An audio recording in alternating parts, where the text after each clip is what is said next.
Chair, we only have a few moments before your congressional hearing to review the present state of the economy and the future course of monetary policy. As you know, the Federal Reserve has a commitment to stable prices and maximum employment. Core PCE has been below 2% for the earlier part of this year, and the unemployment rate is still as high as 9%. Given the persistent high unemployment rate, I am concerned that we are not meeting our dual mandate. I share your concern. In recent quarters, real GDP growth has averaged between only 1 and 2%, and is forecasted to be between 2 and 3% for 2012. So, we might need to consider additional monetary policy accommodation. But first, I'd like you all, as members of my staff, to review the policies we've implemented so far and assess their effectiveness. As a primary tool, the Fed has set the target federal funds rate between 0 and 25 basis points since December 2008, which helped improve liquidity in credit markets. Despite this, credit standards have remained historically tight. The Fed also executed 2 rounds of large-scale asset purchases. In the first round, we purchased treasuries and mortgage-backed securities to support credit markets by providing liquidity to the private sector, especially the housing market. In the second round, we purchased long-term treasuries to drive down yields on longer-term bonds and also to counter deflationary pressures. While this action is appreciated as a price on lower long-term rate, the aid to the housing market has been less effective than we hoped to due to the excess supply of housing, the decline of household wealth, and the deleveraging of households. Now, the estimated effect of the second round of large-scale asset purchases has been a decline of 10-year treasuries by approximately 15 to 20 basis points. However, the sovereign debt crisis in Europe and the domestic debt ceiling debate have added to banks' risk aversion. This risk aversion has reduced banks' willingness to extend credit, thus contributing to a tighter credit market. Although the large-scale asset purchases brought down long-term interest rates, the recovery remains weak. This can be attributed to the slack in the labor market in the aftermath of the financial crisis. Persistent labor market weakness has resulted in the slow growth of wages and salaries, causing a drag on consumption. Therefore, in September, we introduced the Maturity Extension Program with the goal of further reducing long-term yields. Now, since this program changes only the composition of our balance sheet rather than the size, it shouldn't increase the monetary base and thus should not create any additional inflationary pressures. So, what impact would the maturity extension program have on the real economy? Given lower yields on long-term treasuries, we expect to see a portfolio balance effect as investors move into riskier assets. The rising demand for corporate bonds and stocks should give corporations greater access to capital markets, increasing investment. The increase in direct lending may also cause banks to shift more of their lending to small businesses that do not have access to primary markets. With long-term yields lowered, the prices of related assets also increase, resulting in the positive wealth effect. This would improve consumer confidence and consumption. The rising asset prices also positively affects collateral values, causing banks to perceive borrowers as less risky. This should increase access to credit. Along with the Maturity Extension Program, we also announced our decision to roll over agency security holdings rather than reinvesting into treasuries. This should support the housing market and also contribute to a stronger economic recovery by reducing the spread between mortgages and treasuries. But, given weak economic data and worries in financial markets, investors may choose to hold safe assets, such as treasuries, which would reduce the effectiveness of the maturity extension program and reinvestment policy. Now, that's exactly where forward guidance comes in. Providing more information about our long-run policy objectives will allow us to better shape market expectations. If the public expects low short-term interest rates until mid-2013, the expectations theory of term structure clearly shows that long-run interest rates will decline. Exactly. We've announced that current economic conditions, including a stable inflation outlook and low capacity utilization, are likely to warrant an exceptionally low federal funds rate through mid-2013. I also believe our use of forward guidance is justified by the existence of deflationary concerns and the risk of a double-dip recession. Forward guidance should stimulate the real economy by increasing both investment and consumption through the asset price channel, as mentioned earlier. Forward guidance might be even more effective if we make it clear that we will raise rates before mid-2013 only if we see a substantial decline in the unemployment rate. Such a decline seems very unlikely at present. This is, however, conditional on expectations adjusting in response to our forward guidance. Furthermore, this policy might prove time inconsistent if the money multiplier increases more rapidly than we expect, causing a rapid increase in the money supply and much higher inflation.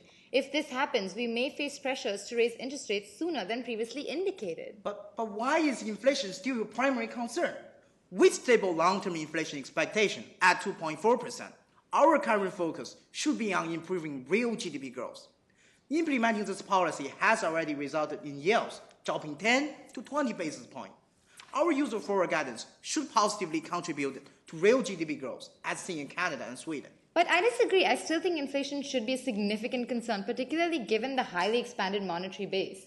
For exactly this reason, in October 2008, the Fed started paying interest on reserves held at the Fed by commercial banks. The policy was announced not long after the Fed more than doubled its assets from approximately $900 billion to $1.9 trillion.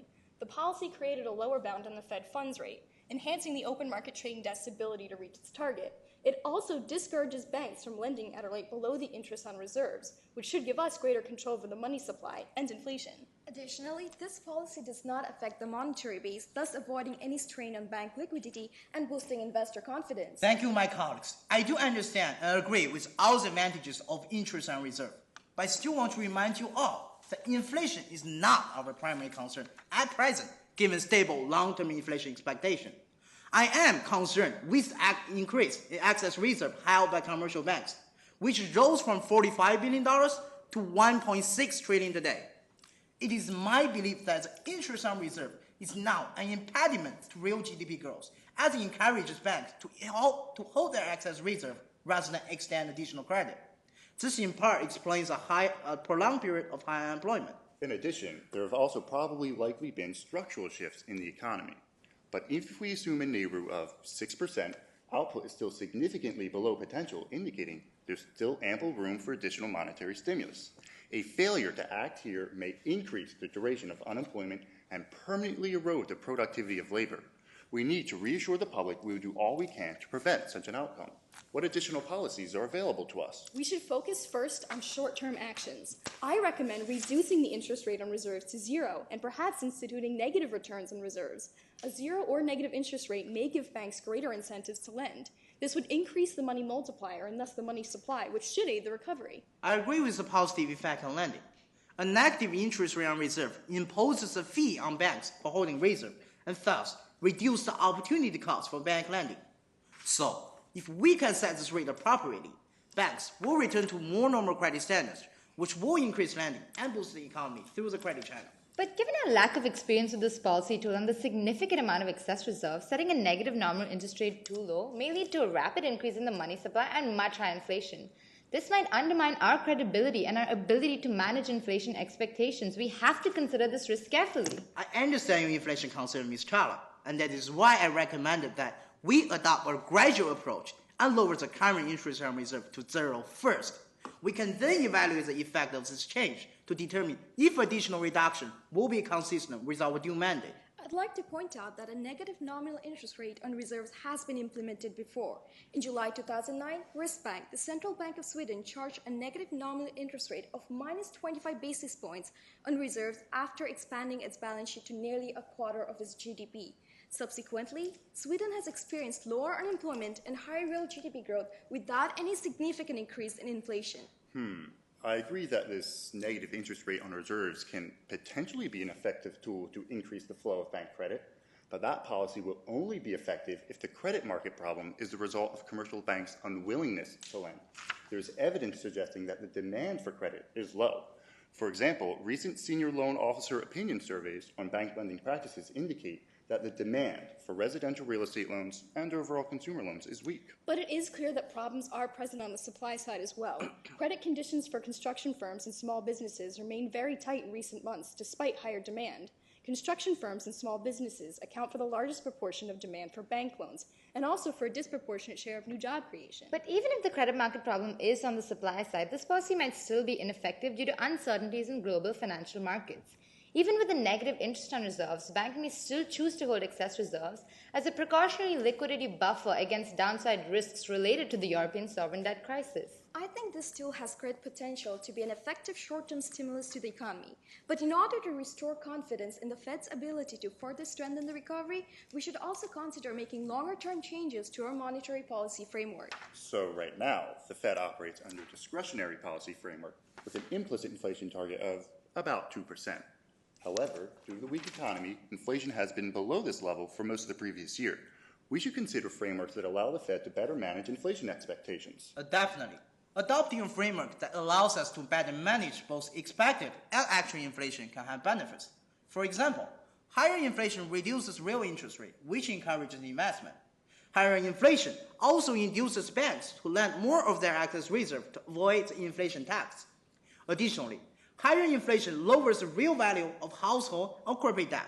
This should increase both consumption and investment. Higher inflation can also reduce real wages and increase profit margins in the short run. This in turn can increase both investment and employment. So, given these benefits, would a rule-based framework allow the Fed to better fulfill its dual mandate than the current discretionary one? Perhaps an explicit inflation target? I don't think an explicit inflation target is a good idea. In the current environment, the only way to raise inflation is via an increase in inflation expectations. And to trigger this rise in expectations, we would have to set an explicit target significantly higher than the current implicit target of 2%. If this higher target is only temporary, we risk a loss of credibility if inflation expectations become unanchored. I think we should consider an alternative policy framework, such as nominal GDP level targeting. That's an interesting idea. Under nominal GDP level targeting, the long-term nominal GDP trend is established, and then this trend becomes the target for monetary policy. For example, if the potential GDP growth rate is 2.5% and that the desired inflation rate is 2%, then trend growth in nominal GDP is the sum, 4.5%. Assuming that the level of nominal GDP was at trend back in 2006, then this implies a target level for GDP some 10% greater than the current level. Moreover, nominal GDP level targeting is more consistent with our dual mandate as it incorporates changes in both the price level and real output level, unlike other targeting regimes. It also places equal weight on both components of nominal GDP, unlike the Taylor rule. If we were to adopt nominal GDP level targeting, it would require us to realign nominal GDP to the path dictated by the target. Assuming our commitment to this new target was seen as credible, inflation expectations would rise immediately, producing an increase in inflation that would then stimulate growth through the channels mentioned earlier. But in order for this policy to become credible, the Fed might have to enact a new round of large-scale asset purchases. To achieve the desired increases in expected and actual inflation, these purchases might have to be quite large. But what ensures that this rise in inflation will be contained once the desired path of nominal GDP is achieved? When the level of nominal GDP returns to its targeted path, nominal GDP will be expected to grow at the rate implied by this path. Since long-run real GDP growth stabilizes at about 2.5%, we can keep long-run inflation expectation at 2% if the targeted path allows for a nominal GDP growth rate of 4.5%. This will keep long-run inflation expectation anchored. But isn't nominal GDP level targeting harder for the public to understand? And isn't it even harder for us to implement this as a policy too? Information on prices is more frequently and timelier received than data on real GDP. This would make it harder for us to determine if a target has been met and might lead to an increase in price volatility and instability. True, nominal GDP level targeting could lead to greater short-run inflation volatility, but this is not always undesirable. For example, nominal GDP level targeting is more accommodative to adverse supply shocks. This would allow inflation to increase in the short run without further worsening GDP contraction. While I agree that nominal GDP level targeting has its advantages, switching the framework of our monetary policy would be a drastic change, and it's unclear how markets would view such a shift or what the exact consequences would be. Given the persistence of high unemployment and slow economic growth, however, a shift to such a new policy framework may still be desirable. Well, thank you all for your input, but we've run out of time and my congressional hearing is about to begin. Clearly, the traditional and non-traditional tools the Fed has employed thus far have not had the desired effect of stimulating a robust recovery. The impaired bank lending channel is one important reason for this failure. Gradually establishing a zero or negative interest rate on reserves might be an effective way to stimulate increased lending through this channel. I would communicate that if the economy continues at its subtrend path or deteriorates further, the Fed will reduce the rate of interest paid on reserves. Going forward, I will also indicate that the Fed is exploring alternative policy frameworks that may allow it to better fulfill its dual mandate. Okay, thank you very much. All right, thanks. Your presentation touched on a number of the non-traditional tools that the Fed has used in the last couple of years. I'd like to give you an opportunity to expand on that discussion by giving me, as to the extent that you can, a complete description of the set of tools other than manipulation of a short-term interest rate that central bank has available to it. A description that sort of maybe gives me sort of the main categories of tools that the Fed can use, and describes the mechanisms through which those tools are supposed to have an effect on the economy, and benefits and drawbacks of the different types of tools. So, all right, I will start with as we talk about the large-scale asset purchases. For example, doing a quantitative easing tool, as we talk about, we purchase long-term treasuries. So we lower long-term yields in treasuries. So through the portfolio balance effect, the yield of traditional safe assets is going down. So through this channel, so banks will shift to more riskier assets, thus increase corporate lendings or the firm's access to capital markets. And as I mentioned, with long-term yields lower, through the asset price channel, the price of related assets also decrease because increase due to the decrease in discount rates. Through the asset price channel, we create this wealth effect, and through the balance sheet channel, the firms and households have higher collector values, so they are able to get access to more loans and they increase spending and investment. Forgive me if you covered this in your presentation. Right. But do you have, are you familiar with any quantitative estimates of the effects that large-scale asset purchase programs to date have had on long-term interest rates? Well, the second round of large-scale asset purchases, we mentioned this, decreased 10-year treasury yields by approximately 15 to 20 basis points. We also engaged in a number of large mortgage-backed securities. This was initially aimed to provide liquidity to the market, and this would also enable you have the mortgage rates going down. So with lower rates, it's easier for people to refinance, so it would help the consumers too. One thing about the drawback of the large-scale asset purchases is that you increase your monetary base.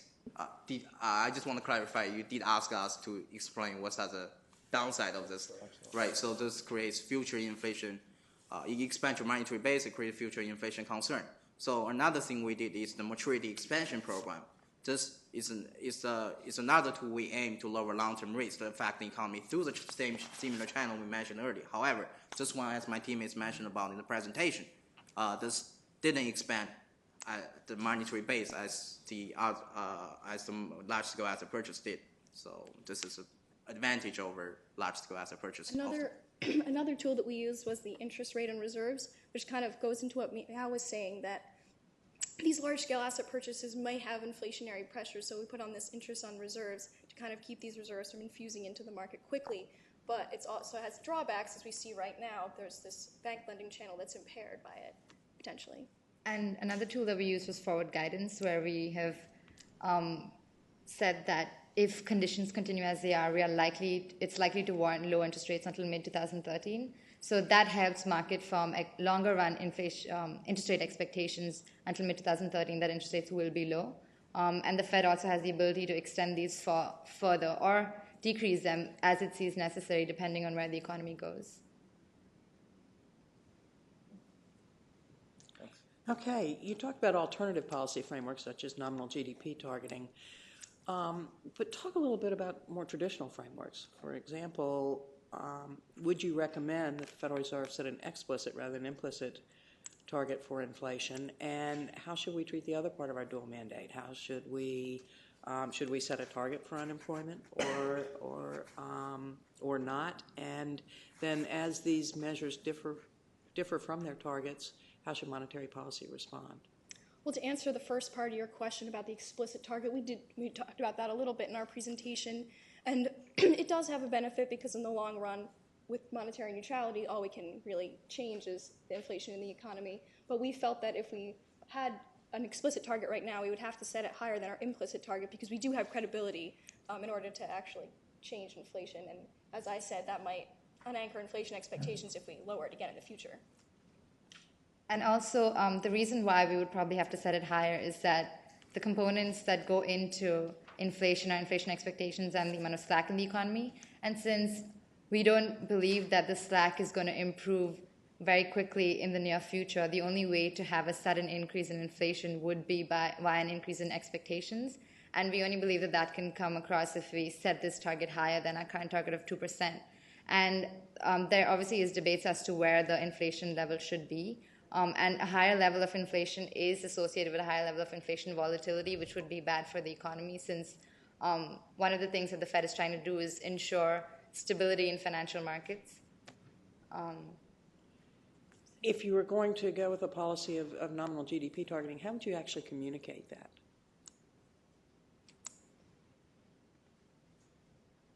Well, we would have to give the market information as to how we would set this target, how far back we would go before we project forward.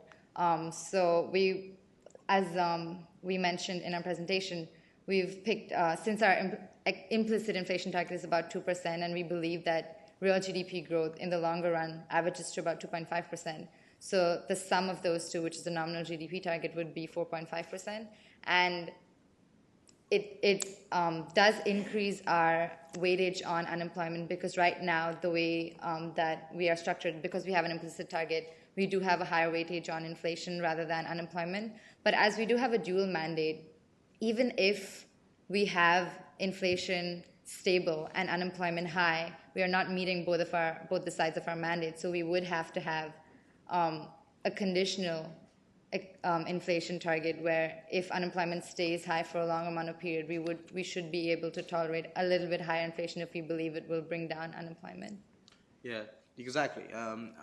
Talking about communication with the public, and we do realize and we do admit that nominal GDP level targeting will create a temporary increase in investment above the level consistent with dual mandate. But as we mentioned in the presentation, this will help improve the unemployment, which is another part of our mandate. And definitely in the long run, we'll definitely make sure we definitely communicate to the public. We'll do whatever we can. We will commit to maintain the inflation at the level consistent with our dual mandate, and we do want to build through this policy framework. We do want to build our credibility. To rehash that, initially we might lose our credibility as we pursue higher inflation, but once we reach our target, that's the beauty of nominal GDP level targeting, that once you reach it, you'll be moving at the targeted path. So we would be going back to the inflation rate that is consistent with our dual mandate. So while we stand to lose credibility in the short run, we will be reestablishing it once we reach the target level. And in one way that it does help communication is that nominal GDP also traditionally used to be called the total amount of income in the economy. So it is better in terms of perception that we want to increase the total amount of income in the economy as opposed to just inflation, which some people might associate with lower real wages. So. Okay, Krishna? Thank you. So obviously the threat from the crisis in Europe is a significant downside risk at the moment. I wanted to invite you to elaborate a little bit on this, specifically tackling it in two stages. First of all, talk to me a bit about what you see as the nature of the crisis in Europe, and secondly, what the potential implications might be for the US. I think that the heart of the European debt crisis is the fact that we have many national governments in Europe issuing debt and running up these budget deficits, but only one monetary authority, and this monetary authority has no authority to either lend cash to these governments in order to cover their debts. While in the United States, we have this federal fiscal authority, the federal government, which is able to sort of infuse capital into areas of the country that need it. So that doesn't exist in Europe. And in fact, it's actually illegal according to the treaty which set up the European Union. There's this so-called no bailouts clause. So there's really kind of this fundamental weakness in this European monetary union in which various areas which are experiencing these issues cannot be helped by the other areas. Right, exactly. And talking about the nature, as a teammate, talking about the nature of the European crisis, I think the nature is it's disruption to the financial crisis. As a lot of Euro banks are holding on to this toxic government debt, and a lot of U.S. banks at the same time has counterparty risks with those banks. So as my teammate mentioned in the presentation, so a lot of banks are holding precautionary liquidity buffers because there might be potential losses on your counterparties. And this, how does it affect our economy? Of course, this discourages banks from lending, so makes banks more risk averse and discourage lending, thus discourage the investment, which negatively affects the real economy. Another way that it affects our economy is that whenever we see global uncertainty, there's a flight to quality to treasuries and towards U.S. debt, and what happens is the dollar appreciates against the euro, which decreases our net exports. Exactly, and at the same time, due to if the banks in Europe fails, and this will affect the consumer sentiments in Europe, and thus our exports to European countries, which is our big trade partners, at the same time, this further lowers our net exports and thus negatively affect our GDP growth. Just to add to that, most of the volatility in markets recently has been due to news from the European crisis, and so there has been a lot of movements, and volatility is a lot higher than we've seen in previous years, which again, as you've mentioned, causes risk aversion, and we're actually trying to get the riskiness to increase because banks aren't making loans to riskier people, such as small businesses, which is where jobs are created. So this decrease in risk appetite is not good for our economy right now. And also, since U.S. exports, I think 1/5 of its products to the Eurozone, if the Eurozone is going to become weak, then our exports to that area will decline. And exports have been one of the few things in our GDP that have contributed positively to the growth since the crisis. Thank you. Anything else? Well, let me follow up a little bit on your favorite new framework, nominal GDP targeting. So much of the discussion of alternative frameworks naturally is focused on the fact that we're kind of below where we want to be with relative to some long-term path on the real side of the economy, especially. But okay, it's natural to think about things because that's where we are right now. But let's think about a framework like this where we've sort of caught up. There's that path out there for nominal GDP, and we've caught up. And I want you to describe for me how that works on a year-to-year basis. Do you think do we get to that path and stay there, or do we move above and below it? And describe to me how the central bank responds on an ongoing basis once we've gotten through this initial catch-up phase. Well, on an ongoing basis, it would actually be similar to what we do right now, where if we see slack in the economy, or if we see slack in the economy, we use accommodative monetary policy, and if we see higher inflation, we would use contractionary monetary policy. But in this policy framework, it's the sum of the two. So we would have to have our eyes on both of our components of dual mandate, which is good in the sense that it reassures the public that we aren't solely or more concerned about the inflation rather than the unemployment. And one of the benefits of this NGDP is that in terms of adverse supply shocks, it's accommodative to adverse supply shocks, which means that if inflation rises, we would actually see it would cause a decrease in GDP. So the nominal GDP shouldn't change as much as the nominal GDP doesn't change that much, so we wouldn't have to change our policy stance. What if we get unexpectedly good real growth? Positive supply shocks. Yeah. What's going to happen then? What's the central bank going to do? In cases in which you have higher real GDP growth, the other component of nominal GDP is that inflation. So assuming we were, let's say targeting that 4% real GDP growth, that means inflation has to be smaller to allow for that GDP growth to be larger so that you still sum to that 4.5%. Right. It could also reset the path if we do see a sudden increase in productivity growth. We should determine whether this is a sudden shift or a permanent shift in productivity.